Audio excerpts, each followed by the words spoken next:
তেখেতটো পোৰ্টেলত কাম কৰে আৰু পোৰ্টেলত কাম কৰা লোকসকলকতো আমি সাংবাদিক বুলি এতিয়ালৈকে আমি সিদ্ধান্ত লোৱাই নাই অসমত যিসকলে পোৰ্টেলত কাম কৰে লিগেসি মিডিয়া ৰাজ্য চৰকাৰে সাংবাদিকৰ স্বীকৃতি দিয়ে কিন্তু ইউটিউব চেনেল পোৰ্টেল এই সকলক সাংবাদিকৰ স্বীকৃতি দিয়াৰ বিষয়টো আপোনালোকৰ লগত আমাৰ আলোচনা চলিহে আছে সিদ্ধান্তটো হোৱাই নাই আমি কোনো পোৰ্টেলক ডিআইপিআৰে সাংবাদিকৰ মৰ্যাদা আজিলৈকে দিয়া নাই তেওঁলোকে নিজে নিজে পোৰ্টেল চলাই আছে বেলেগ কথা ৰেজিষ্ট্ৰেচনো নিদিও আমি এডভাৰটাইজো নিদিও আই কাৰ্ডো নিদিও গতিকে এই ব্যক্তিজন অসম চৰকাৰৰ সাংবাদিকৰ সংজ্ঞাত তেখেত নপৰে আমি অসমে এতিয়ালৈকে ইলেক্ট্ৰনিক্স মিডিয়া আৰু প্ৰিণ্ট মিডিয়াৰ জাৰ্নেলিষ্টকহে আমি সাংবাদিক বুলি ধৰো আৰু আন পোৰ্টেল সমূহক এতিয়ালৈকে সাংবাদিক বুলি আমি ধৰাৰ সিদ্ধান্ত লোৱা নাই আৰু সেই বিষয়ে সাংবাদিকসকলৰ লগত আমাৰ আলোচনা চলিহে আছে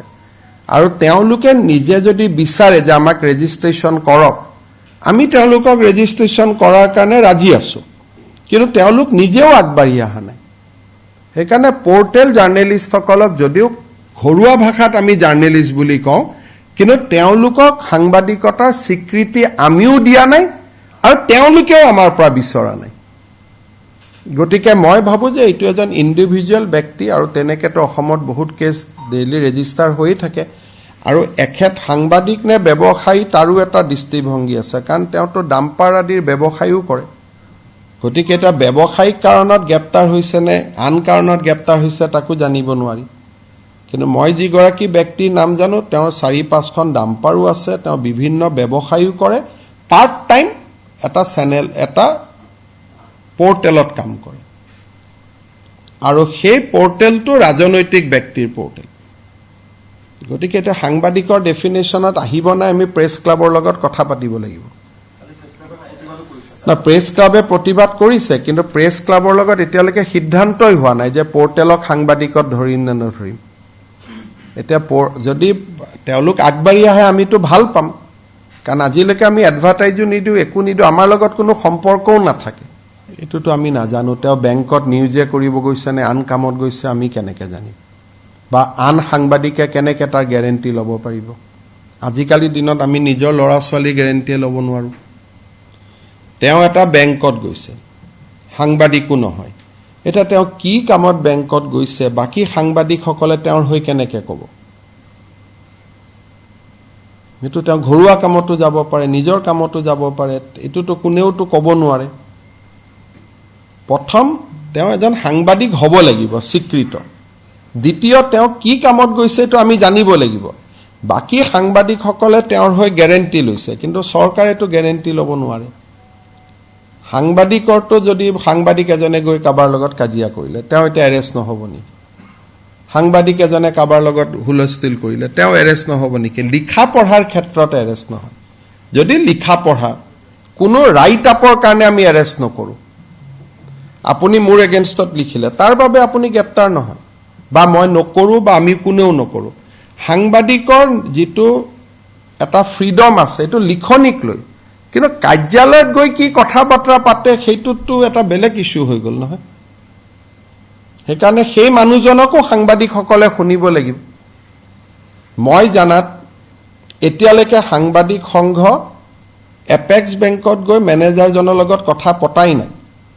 যে আপোনাৰ তাত কিয় আহিছিল কিবা বেলেগ কথাত আহিছিল ঘৰুৱা কথাত আহিছিল লোন বিচাৰি আহিছিল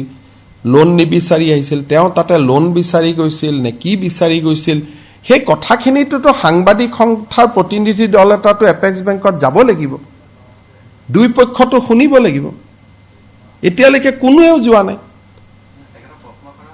মইতো নাজানো আপোনালোক তাতে এটা প্ৰতিনিধি দল তেওঁক হয়তো প্ৰেছ ক্লাবত মাতক এপেক্স বেংকৰ মেনেজাৰজনক নহলে আপোনালোক যাওক সাক্ষাৎ কৰক এনেকে সুধিলেতো সঁচা কথাটো ক'ব দিগদাৰ চাহ একাপ খাই কথাখিনি বুজি আহক দুই পক্ষ শুনাৰ পিছত সিদ্ধান্ত লওক কাৰণ তেওঁক ব্যৱসায়ী বুলি ক'ব নে সাংবাদিক বুলি ক'ব হেতুটো কোনো সিদ্ধান্ত ল'ব নোৱাৰে কাৰণ তেওঁৰ ফেসবুকতে ডাম্পাৰৰ লগত ফটো আছে আপোনালোকে নিজে কক আছে নে গতিকে তেওঁ এজন এতিয়া ডাম্পাৰ ব্যৱসায়ী নে তেওঁ সাংবাদিক এই সিদ্ধান্তটো কোনে ল'ব Who will take this decision? গতিকে আপোনালোকে মোক যদি সিদ্ধান্ত লয় সাংবাদিক বুলি কয় মই এৰি দিম, কিন্তু সাংবাদিক বুলিয়ে মোক আপোনালোকে লিখি দিয়ক যে তেওঁ সাংবাদিক। কিন্তু আপোনালোকে লিখি দিয়াৰ আগতে 3বাৰ চিন্তা কৰি চাব, কালি যদি ডাম্পাৰ কেছত পৰে তেতিয়া কি কৰিব।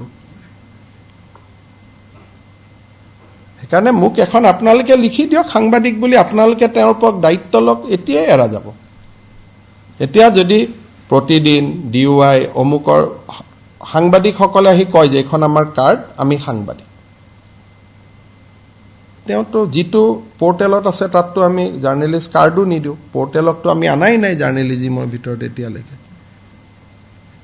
যদি আপোনালোকৰ কিবা আছে, আপোনালোকে যদি তেওঁৰ দায়িত্ব লয় মই এতিয়াই ৰিলিজ কৰি দিম যে তেওঁৰ কোনো ব্যৱসায়িক কথা বতৰা সকলোতে আমি দায়িত্ব ল'ম বুলি আপোনালোকে মোক কৈ দিয়ক, মই 1 ছেকেণ্ডত মই কৈ দিম যে তেওঁ সাংবাদিক এৰি দিয়ক। কিন্তু সাংবাদিক বুলি কোনোবাইতো কওক, মোলৈকেতো এতিয়ালৈকে এখন চিঠিও অহা নাই যে তেওঁ সাংবাদিক বুলি। নে কি মই ভুল কৈছো নেকি? কোনোবাই জনাই দিয়ক মোক সাংবাদিক বুলি, তেতিয়া তেওঁক আমি এখন লাইচেন্স দি দিম আৰু যে আপুনি ডাম্পাৰৰ বিজনেছ কৰিলেও, বেংকত গৈ জবৰদস্তি লোন খুজিলেও আপুনি সাংবাদিক বুলি আপোনাক ট্ৰিট কৰিম। দেশত মন্ত্ৰী এজনেও গৈ যদি বেলেগত ক'ৰবাত ধমকি দিয়ে তাকো কোনেও ৰেহাই নিদিয়ে। আইনে কাক ৰেহাই দিব? লিখা পঢ়াত ৰেহাই আছে, মুখ্যমন্ত্ৰীৰ বিৰুদ্ধে লিখাৰ কাৰণেতো কাকো এৰেষ্ট কৰা নাই। পুলিচৰ ৰিপৰ্টটো আহিছে যে তেওঁ শিডিউল ট্ৰাইব সম্প্ৰদায়ৰ বড়ো বুলি ব্যক্তি এগৰাকীক খুব ঘৃণনীয়ভাৱে ব্যৱহাৰ কৰিছিল। আৰু দ্বিতীয় ৰিপৰ্টটো আহিছিল যে তেওঁ বেংকত এটা বৃহৎ পৰিমাণ টকাৰ লোন দাবী কৰিছিল তেওঁৰ ব্যৱসায়ীৰ কাৰণে। ইয়াত লিখা পঢ়াৰ লগত কথাটো জড়িত নাই, যিটো পুলিচৰ ৰিপৰ্ট। আৰু আজি বড়ো বোলা ব্যক্তিগৰাকীয়ে 164 ষ্টেটমেণ্টটো দিছে কোৰ্টত যে মোক অবাইচ ভাষাত গালি গালাজ কৰা হৈছিল বুলি। কালি বেল দিলে, কিন্তু আৰু 2-3টা কেছ আছে তেওঁৰ ওপৰত। গতিকে পুলিচে গোটেইকেইটা কেছতে গ্ৰেপ্তাৰ কৰিব আৰু গোটেইকেইটা কেছতে তেওঁ বেল ল'ব,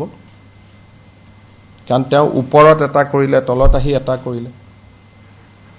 আৰু গোটেইকেইটা কেছে সাংবাদিকতাৰ লগত জড়িত নহয়। লিখাৰ কাৰণে তেওঁক এৰেষ্ট কৰা নাই, সেইটো ভুল ভাবিবই নালাগে। মইতো আজিও কৈছো আমাৰ ওপৰত যিমান লিখে লিখক, লিখাৰ কাৰণে অসমত কোনো জাৰ্নেলিষ্টক কোনেও এৰেষ্ট নকৰে। কিন্তু যদি এটা জাৰ্নেলিষ্ট এজনে বাহিৰত গৈ শিডিউল টাইপ শিডিউল কাষ্ট মানুহ এজনক গালি গালাজ কৰে, এইটোতো কেছ হ'ব।